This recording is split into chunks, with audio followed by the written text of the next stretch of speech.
Hello and welcome to this series, Leaders I Love, where I get to talk to the leaders who I have noticed, particularly in this time through COVID-19, who have been showing up with such inspiring leadership because it has been so authentic.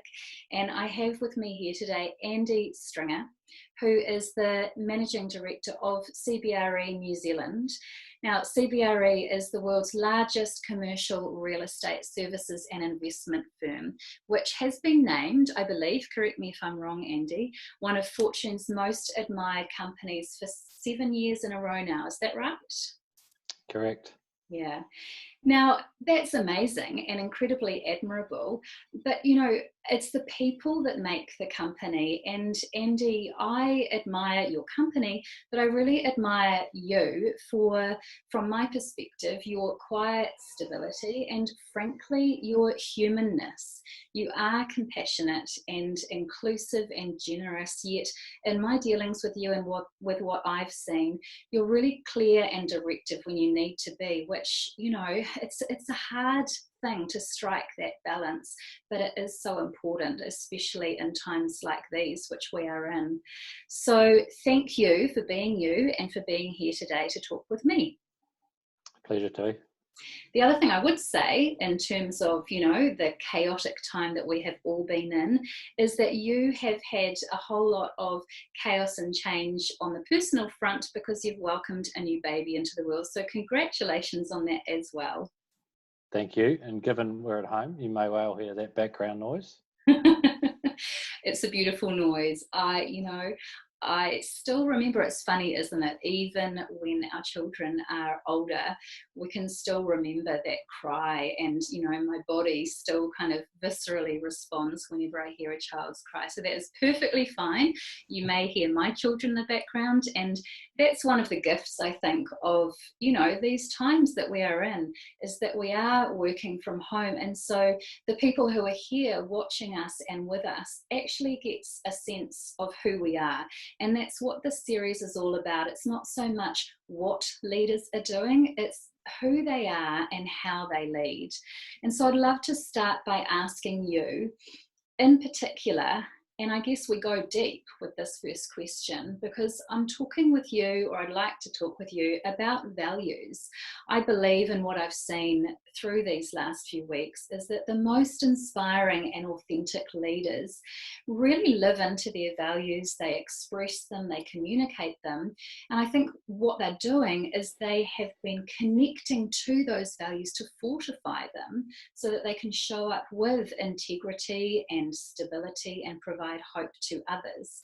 So I'd love to ask you which of your core values, or maybe you have leadership principles that you've been connecting to fortify and hold you steady through these times. Yeah, I think what was interesting, and not for a minute did I envisage the sort of pathway that we've been on for the past sort of 6, 7, 8 weeks, but I realised in mid-March that we were going to shift into some pretty uncertain times, and that whilst I had a core set of values personally and a core set of principles at a leadership level, that I actually wanted to refine those very specifically for what we were likely to face, but also how we were going to face it. It was really clear in our business, whether the government had decided or not, that we were going to go into a work from home environment. And so as the leader, and with communication being a key thing for me, I thought, well, okay, so how am I going to convince or convey to my business what's really important to me, and by extension what I want them to see as important. So I very specifically wrote down some points, and the first one, and deliberately the first one, was that I would lead by example, and that in no way would I ask anyone to do something that I wasn't prepared to do myself. And I think that's something that I probably not always held that, but a leader that I worked with and admire enormously really instilled that in me a number of years ago, and it's something that I've always held as critically important. That is leadership and its accountability. I think the second thing was that, and it was particularly relevant early on when there was just so much information available was that I had to acknowledge that I wouldn't have all the answers at certain times, and that I had to be prepared to listen to others and take advice. Yeah. And that was crucial. And I've done that, and I think it's been incredibly valuable. Sometimes, a number of times, where I've started, I've ended up in a completely different position. But I felt that it's a much better position because it's been informed by my fellow leaders or my wider business's views. I think, again, another really important one, because I could appreciate that things could get harried, was that, maintain a calm demeanour. Not falsely in the sense of, trying to delude people, because they'll see through it. But as a leader, it's really important that you set the tone. And I think calmness gives rise to effective decision making. And I think it's always a positive, positive thing. So that was key. And for me, I think, as you know, as you do, acknowledging for me personally that there would be anxieties at a health and a safety level and I guess a security level, and that that they would exist for others. So to support those people around me. So, but to be really honest, that they were things that were on my mind. They were things that were troubling me. To ensure that the people in my business didn't get some sort of false view that I had it all under control and that therefore they should. Because I think the ability to genuinely acknowledge anxieties in this sort of environment is critically important. But then what follows from that is something that I guess I learned, I guess it's a life experience thing really, is that this will pass. I think it's an easy thing to say, quite a hard thing perhaps to understand, although as we're about to shift, or as we've just today shifted into level 2, perhaps people can understand a little bit more around that. But these things do not last forever, and so you can't have a locked-in mindset. You've got to evolve and you've got to develop. So if you have a really bad day, the next day doesn't need to be the same. If you have a great day, try and hold on to it. But this will ultimately pass. And then a phrase that we coined, and my team are probably absolutely sick and tired of hearing this, and it might have become somewhat of a, I might get this bounced back at me a wee bit, but I sort of just challenged our business really to invest in themselves in this period. We were going to have time away from each other, time perhaps with a little more time in our days. I'm not sure if that actually translated, but I coined the phrase, and I've seen in my business and my people, I guess the proof of this, but it was that we would be stronger in May than we were in March. So coming out of this, and again, at that point we thought it was May, and we've sort of been right. Coming out of this, that we would have invested and we would have gained. It wouldn't be a negative experience on the whole. So I guess that's really what I focused on, and as I said, made those notes early and have referred to them every single day. Yeah, wow. And that's the power of being really clear and intentional early on, is that you then have a set of principles or values to refer to every day. And it's so great that you have, because when we are in chaos and there is disruption all around us, and even within our homes, for those of us who are, teacher as well as worker, it's a disruptive time. And so if you can have something clear to hold on to and refer to, I think that does really help. As far as having more time, certainly, people aren't necessarily having their commuting time.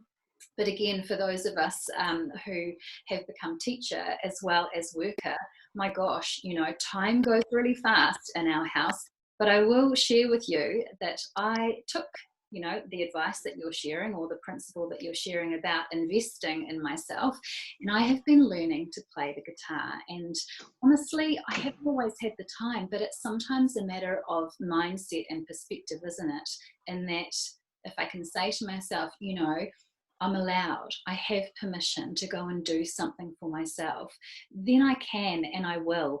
And I think what it sounds like you've been doing is giving your people that permission. So hopefully, when the doors open and you go back to work, you will start to hear about the different things people have done.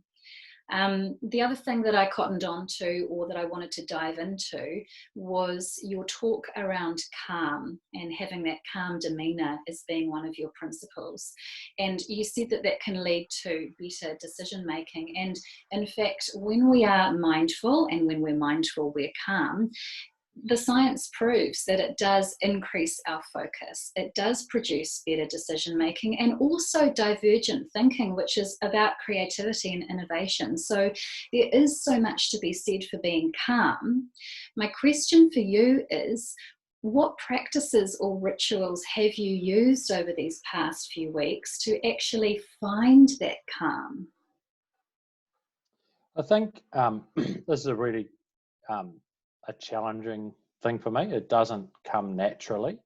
Um, I have a very active mind that's quite hard to quieten at times. And so, with your help, I've definitely, I guess, I've embraced some breathing techniques, which is probably for the first time that I've used those, and I've seen real value in them. I try, and I've seen value in podcasts, particularly ones that appeal to my interests, which are somewhat of an escape. So a clear cut divorce from what might be in my mind from a business sense. So really trying to do that, and then sort of accidentally. And one of the real positives to come out of this has been whilst working at home and whilst the three kids were on holidays, just taking some time through the middle of the day just to hang out with them. Play some board games. We've had a fairly intense basketball competition going on. And to be able to take half an hour out and do that in the middle of the day, you can't do that when you work at a CBD office. So those sorts of things have been really important, I think, to just break the day up and give myself a complete mental break and reset. Yeah, absolutely. I love that you shared that about the basketball, because I think often people can think that we do need to do the breathing practices or the meditation or quietening things to calm us, when in actual fact that's not the case at all. It's just about doing something different to bring us into a sense of equanimity or balance. So if we have been, feeling all up in our mind with work, or feeling anxious, our breathing's up here. It's about doing something different to just kind of, bring us down. And that can come from so many places. So I love that. That's so cool. We don't have a basketball court or ball here, but I have been playing soccer with my daughters. And, that's something that I didn't even do, even when I was at home before COVID, because I just wasn't really interested. But because we're home for so many days and so many hours, I have started to do so many more things that they want to. And it brings a playfulness back to life as well, I think, which is so important. And I do hope that many of us, keep that as we move forward. And I think the thing that brings me to is, it's about being human, isn't it? It's not all work. And yes, it's hard out there and it's been incredibly disruptive. But at the end of the day, we are people, we are humans with heart. And I have seen so much heart and so much generosity, amongst so many people out there through this time. And it led me to the question which I've asked several people, which is, what do you believe is the most powerful, universal human quality that maybe we haven't been expressing or harnessing, but can now be harnessed over these next few weeks and months and the time ahead of us? I think just undoubtedly it's compassion. I think an understanding of each other's circumstances and stresses. I think that whichever way you look at it, every single person has been impacted to a greater or lesser degree by what we've gone through. And that's been at the extremes for people who've not been able to grieve for their loved ones. It's people who have lost jobs. It's people who have been thrown into, significant financial insecurity, and that's outside all the health issues. So, and often these things, if something significant happens, it doesn't impact everybody, but it's impacted everybody. So, I think, if we can show genuine compassion and give a damn about each other and recognise that, there's going to be a lot more challenge and dare I say pain across society. And if we take an attitude which is I'm all right, I won't be bothered about anybody else, then we'll be a poorer society. And I would challenge people to say you'll be a poorer person. So, I think it's incredibly important that we show compassion and do what we can for each other. Absolutely. And I think it's really good that you pointed out the fact that, it's not over. There are going to be many more challenges and perhaps more pain ahead of us. And you lived and worked through the GFC, so you would know this more than a lot of us. And so I'd love to ask you, what's one thing that you learned through that experience that you can share with people to give them some hope despite the challenges and pain that may still lie ahead? Yeah, and I don't in any way want to sound sort of superficial when I say this, but it goes back to one of the things I talked about earlier. And maybe the context is that, I in the GFC was actually made redundant from what I considered to be pretty much my dream job. And so, again, without sounding superficial, I think it will pass. And I think it's opportune to reevaluate or reestablish what your core principles are. I think that people will be reminded that almost by exception, it's never the material things that give you true value and joy. It's the simple things. And so, I think that's really what I learned through that, was that it's time bound, which is a good thing because you can get through it. But don't lose your direction. In fact, never more important than to establish what your true principles are and reference them, because that's what you need when times get tough, and it's going to get tough for some people. Yeah. Absolutely. And I think the other thing I would add to that I think we need, and it can be hard to find this, but is a mindset. And you mentioned it earlier, you talked about, not having a fixed mindset. So what we need is a growth mindset, and one that considers and believes that there are, possibilities and opportunities that will come from this. And I really do believe that there are. I think that, we can actually move forward and be better as individuals, as families, as teams, as workplaces. And that's not to diminish the challenge and the pain and the real dark days that many people are and will go through with redundancies and bankruptcies. I mean, it is real, but I do think that there are possibilities and opportunities that will come out of it. And so I'd love to ask you, what did you never consider before COVID, before this time, that now seems possible?